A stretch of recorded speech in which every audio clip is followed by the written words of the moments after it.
So, binabasa lang natin itong Biblia. So, para mapakinggan natin, saka mabasa ko din maayos. Hindi natin ito binabasa para mangaral. Ano po? Genesis 1:27. Yung karugtong ng binasa ko kanina. At nilalang ng Diyos ang tao ayon sa kaniyang larawan, ayon sa larawan ng Diyos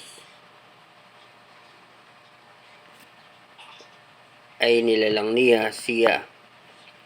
Nilalang sila na lalaki at babae. Gayon din, pinagpala sila ng Diyos at sinabi, magpaalaanakin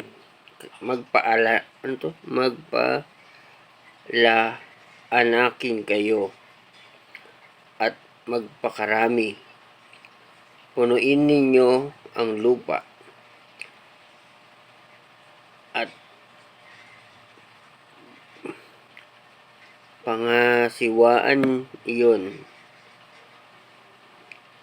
at pamahalaan ninyo ang mga isda sa dagat at lumilipad na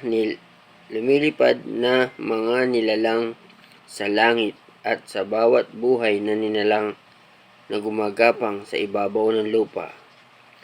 Pagkatapos, sinabi ng Diyos, ibinigay ko sa inyo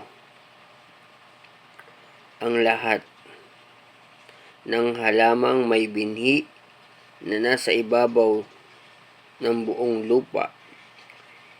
Ang bawat puno, ang bunga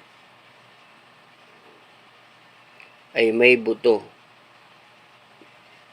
Ang mga ito ay magiging pagkain para sa inyo at sa bawat mailap na hayop sa lupa at sa bawat lumilipad na nilalang sa langit at sa bawat bagay na may buhay na gumagala sa ibabaw ng lupa.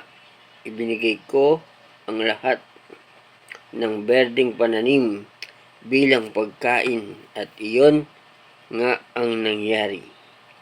Pagkatapos, nakita ng Diyos ang lahat ng ginawa niya at iyon ay napakabuti.